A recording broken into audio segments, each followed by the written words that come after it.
மாணவ நண்பர்கள் அனைவருக்கும் வணக்கம். இது உங்கள் பொன்வேல் பாண்டியன் நடப்பு நிகழ்வுகள் ஆசிரியர்.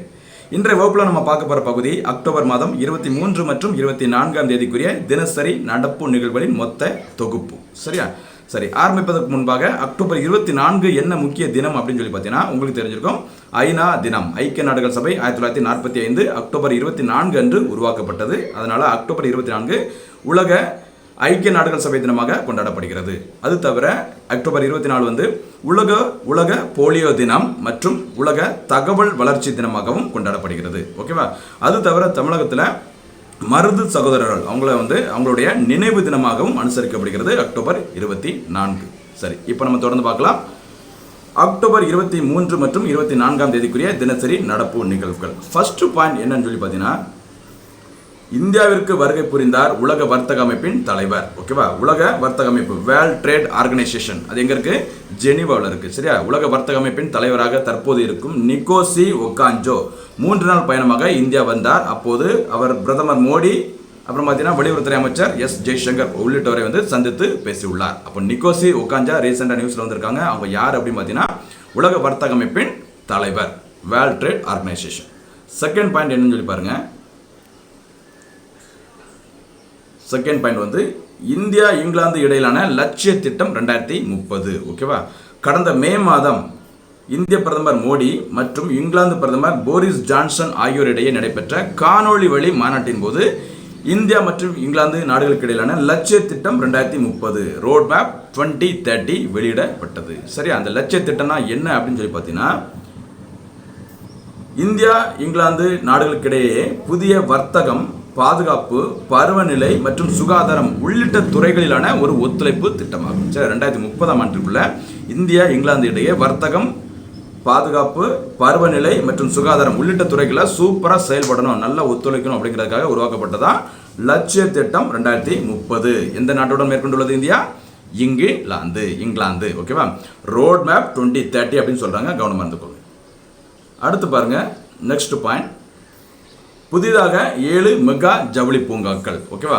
மத்திய அரசின் PM மித்ரா திட்டத்தின் கீழ் ரூபாய் 4445 கோடியில் புதிதாக 7 மெகா ஜவுளி பூங்காக்கள் அமைக்கப்படும் என்று மத்திய ஜவுளித்துறை அமைச்சகம் அறிவித்துள்ளது. சரியா? இந்த மெகா ஜவுளி பூங்காக்கள் 7 மெகா ஜவுளி பூங்காக்கள் அமைக்கப்படும் அப்படின்னு சொல்லிட்டு எப்போ அறிவிச்சாங்க அப்படின்னு பார்த்தீங்கன்னா, இப்போ இந்த கடைசியாக அறிவிக்கப்பட்ட மத்திய பட்ஜெட். சரியா? மத்திய பட்ஜெட் 2021-22 தான் இந்தியாவில் புதிதாக 7 மெகா ஜவுளி பூங்காக்கள் அமைக்கப்படும் அப்படிங்கிற மாதிரி அறிவிச்சிருந்தாங்க. சரியா?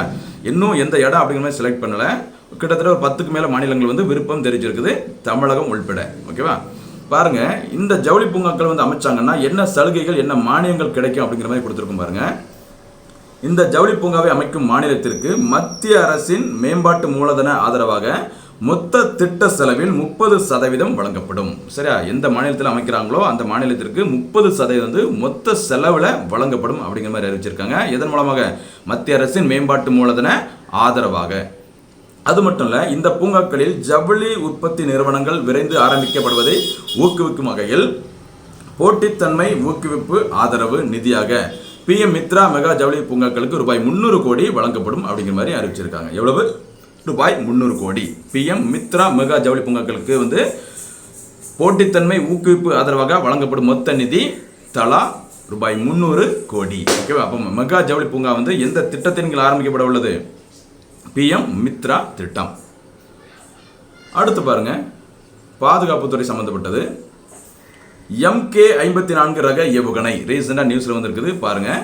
நீர்மூழ்கி கப்பலை தாக்கி அளிக்கும் திறனுடைய MK-54 ரக ஏவுகணைகளை அமெரிக்காவிடமிருந்து வாங்க இந்தியா ஒப்பந்தம் மேற்கொண்டுள்ளது. அப்போ MK-54 எந்த நாட்டிலிருந்து இந்தியா வாங்க போகுது? அமெரிக்கா. அதனுடைய சிறப்பு என்ன அப்படின்னு சொல்லி பார்த்தீங்கன்னா, அந்த MK-54 ரக ஏவுகணை நீர்மூழ்கி கப்பலை தாக்கி அளிக்கும் திறனுடையது. இந்த ஏவுகணைகள் இந்திய கடற்படையின் நீர்மூழ்கி கப்பல்களை தாக்கி அளிக்கும் B-8I கண்காணிப்பு விமானங்களில் பயன்படுத்தப்பட உள்ளது. சரியா? இந்த B-8I கண்காணிப்பு விமானம் ஏற்கனவே அமெரிக்காவின் ஏரோஸ்பேஸ் நிறுவனத்திடம் இருந்தா இந்தியா வாங்கியிருந்தாங்க. அந்த விமானத்தில் தான் பொருத்த போறாங்க. இதை MK-54 என்று அழைக்கப்படும் நீர்மூழ்கி கப்பலை தாக்கி அளிக்கும் வல்லமை கொண்ட ஏவுகணை எந்த நாட்டில இருந்து வாங்கியிருக்கோம்? அமெரிக்கா. அடுத்து பாருங்க, மறுபடியும் பாதுகாப்புத்துறை தொடர்பான ஒரு செய்தி. அபியாஸ் இலக்கு விமானம் சோதனை வெற்றி. வான் இலக்குகளை தாக்கி அளிக்கும் ஏவுகணைகளின் சோதனையின் போது பயன்படுத்தப்படும் அபியாஸ் இலக்கு விமானத்தின் பரிசோதனை வெற்றிகரமாக நடத்தப்பட்டது. இதை உருவாக்குனது யார் அப்படின்னு பார்த்தீங்கன்னா DRDO. சோதனை நடைபெற்ற இடம் சந்திப்பூர் ஒருங்கிணைந்த ஏவுகணை சோதனை தளம், அமைந்துள்ள மாநிலம் ஒடிசா. ஓகேவா? அப்போ ஒடிசாவின் சந்திப்பூர் ஒருங்கிணைந்த ஏவுகணை சோதனை தளத்தில் ரீசெண்டா அபியாஸ் இலக்கு விமானத்தின் சோதனை வெற்றிகரமாக நடத்தப்பட்டுள்ளது. இதை உருவாக்குனது DRDO. DRDO உருவாக்கம் defence research and development organisation. DRDO உருவாக்கப்பட்ட ஆண்டு 1958. DRDOவின் தற்போதைய தலைவர் சதீஷ் ரெட்டி. என்ன சார் தொடர்ந்து சொல்லிட்டே இருக்கீங்க, நாங்கள் எப்படி சார் எழுதுறதுன்னு நினைக்கிறீங்களா? பாருங்க, பாஸ் பண்ணிக்கோங்க, மறுபடியும் பாருங்க, பாஸ் பண்ணிக்கோங்க, மறக்காம நோட்ஸை எழுதிக்கோங்க. சரியா? அப்போ அபியாஸ் அப்படிங்கிறது என்ன அப்படின்னு பார்த்தீங்கன்னா ஒரு இலக்கு விமானம். சரி, அந்த ஏவுகணை செலுத்துகிற அந்த மிஷினில் அந்த இயந்திரத்தில் பார்த்தீங்கன்னா பொறுத்திருப்பாங்க. அது வந்து ஒரு ஆளில்லா விமானமாக இருக்கும். தேவைப்பட்ட அந்த ஆளில்லா விமானத்தில் ஏவுகணைகளை பொருத்தி தாக்குதல் நடத்துவாங்க எதிரிகளை. ஓகேவா? அதற்கு வைக்கப்பட்ட பெயர் அபியாஸ். உருவாக்கியது DRDO. சோதனை நடைபெற்ற இடம் ஒடிசா மாநிலம் சந்திப்பூர் ஒருங்கிணைந்த ஏவுகணை தளம். அடுத்து பாருங்க, முன்னேற்றம் மற்றும் தகவல் தொழில்நுட்ப நண்பன் இணையதளங்கள். சரி, ரீசெண்டாக பார்த்தீங்கன்னா தமிழக முதல்வர் 2 இணையதளங்களை வெளியிட்டிருக்கிறாங்க. அதற்கு வைக்கப்பட்ட பெயர் முன்னேற்றம், இன்னொன்று தகவல் தொழில்நுட்ப நண்பன். பாருங்க, தமிழ்நாடு மின் ஆளுமை முகமை. சரியா? யார் உருவாகியிருக்காங்க? தமிழ்நாடு மின் ஆளுமை முகமையால் உருவாக்கப்பட்டுள்ள முன்னேற்றம், தகவல் தொழில்நுட்ப நண்பன் ஆகிய இணையதளங்களை முதல்வர் மு க ஸ்டாலின் தொடங்கி வைத்தார்.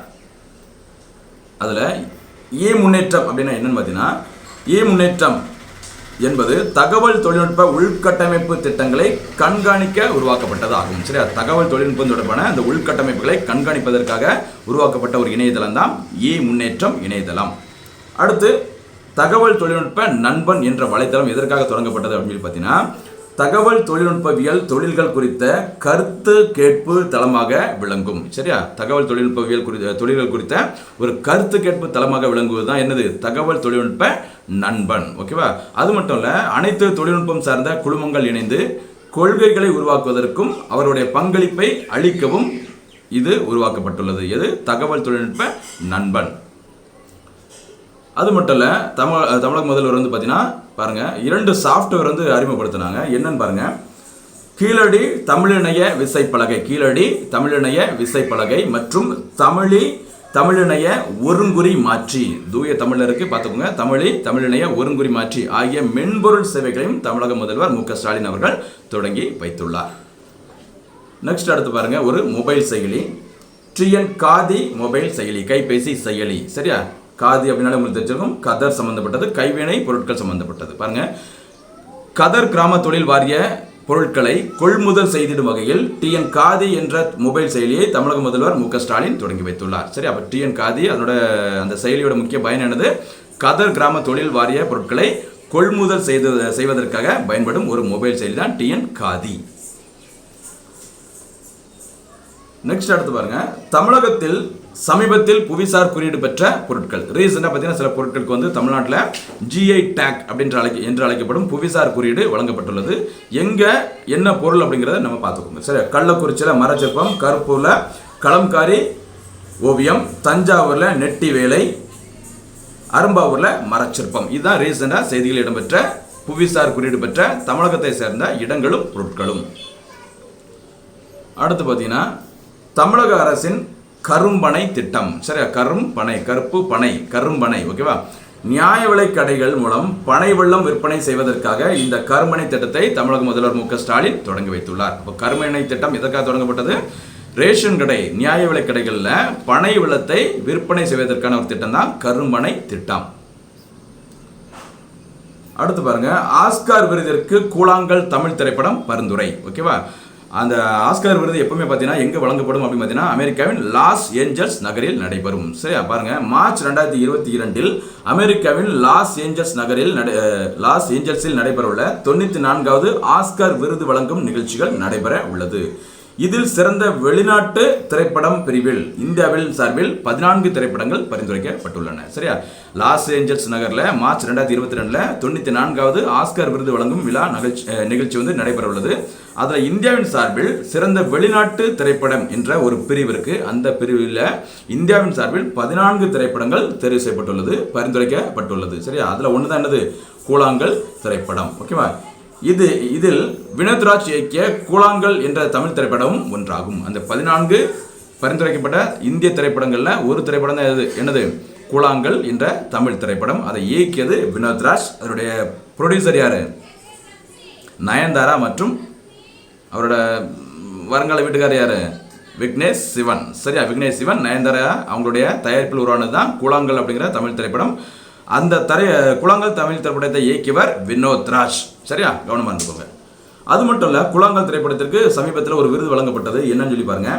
நெதர்லாந்தின் ரோட்டர்டாம் நகரில் நடைபெற்ற 50வது சர்வதேச திரைப்பட விழாவில் கூழாங்கல் திரைப்படத்திற்கு விருது வழங்கப்பட்டது. எங்க? நெதர்லாந்து நாட்டில். கவனமாக இருந்துக்கோங்க. 50வது சர்வதேச திரைப்பட விழாவிலையும் இந்த கூழாங்கல் திரைப்படத்திற்கு விருது வழங்கப்பட்டுள்ளதுனால அந்த கூழாங்கல் திரைப்படத்தின் மீதான ஒரு எதிர்பார்ப்பு அதிகரித்துள்ளது. அடுத்து உத்தரப்பிரதேச மாநிலம் தொடர்பான ஒரு செய்தி. என்னன்னு சொல்லி பாருங்க. உத்தரப்பிரதேச மாநிலத்தில் உள்ள ஃபைசாபாத் ரயில் நிலையத்தின் பெயரை அயோத்தியா கண்டோன்மெண்ட் என மாற்றம் செய்ய உத்தரப்பிரதேச மாநில அரசு முடிவு செய்துள்ளது. ஏற்கனவே ஃபைசாபாத் அப்படிங்கிற நகரின் பெயர் அயோத்தியா அப்படிங்கிற பெயரில் மாற்றிட்டாங்க. இப்போ ரீசெண்டாக பார்த்தீங்கன்னா என்ன செய்தி அப்படின்னு பார்த்தீங்கன்னா, இந்த ஃபைசாபாத் ரயில் நிலையத்தின் பெயரும் மாற்றம் செய்ய போகிறோம் அப்படிங்கிற மாதிரி அறிவிச்சிருக்கிறாங்க. என்ன பேரில்? அயோத்தியா கண்டோன்மெண்ட். அமைந்துள்ள மாநிலம் உத்தரப்பிரதேசம். நெக்ஸ்ட் அடுத்து பாருங்க. செயற்கை கருத்தரிப்பு மூலம் ஈன்ற முதல் எருமை. ஓகேவா? பாருங்க.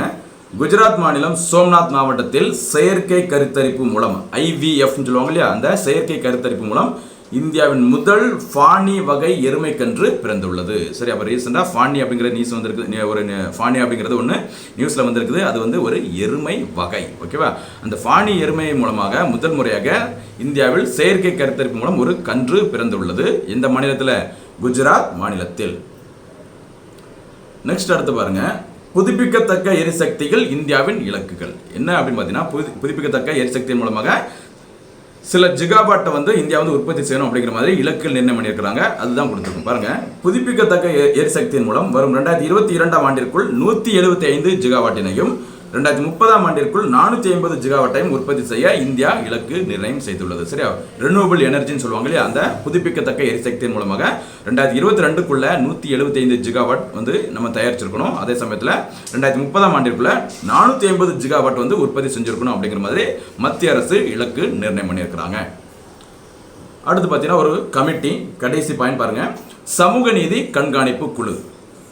தமிழக அரசு அமைத்துள்ள சமூக நீதி கண்காணிப்பு குழுவின் தலைவராக திராவிட இயக்க தமிழர் பேரவையின் தலைவரான சுபவீர பாண்டியனை தமிழக அரசு நியமனம் செய்துள்ளது. சரி, அப்போ பார்த்தீங்கன்னா சமூக நீதி நாள் அப்படிங்கிறது உங்களுக்கு தெரிஞ்சிருக்கும். அக்டோபர் 17 தந்தை பெரியாரோட பிறந்த தினம் சமூக நீதி நாளாக அனுசரிக்கப்படும் அப்படிங்கிற மாதிரி தமிழக அரசு அறிவிச்சிருந்தாங்க.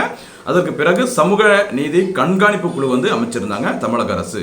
அந்த சமூக நீதி கண்காணிப்பு குழுவின் முதல் தலைவராக நியமனம் செய்யப்பட்டுள்ளவர் யார் அப்படின்னு பார்த்தீங்கன்னா சுப வீர பாண்டியன். ஓகேவா? சரி நண்பர்களே, நம்ம இதுவரைக்கும் பார்த்தது அக்டோபர் 23 24ஆம் தேதிக்குரிய தினசரி நடப்பு நிகழ்வின் மொத்த தொகுப்பு. மறக்காம வீடியோஸ் பார்த்தா மட்டும் போதாது, காது வழியாக கேட்டால் மட்டும் போதாது, மறக்காம நோட்ஸ் எடுத்துக்கோங்க. அப்போதான் ஃபியூச்சரில் வேகமாக திருப்பி பார்க்கறதுக்கு உங்களுக்கு பயனுள்ளதாக இருக்கும். தேர்வில் வெற்றி பெறலாம். மறுபடியும் சந்திக்கலாம். நன்றி, வணக்கம்.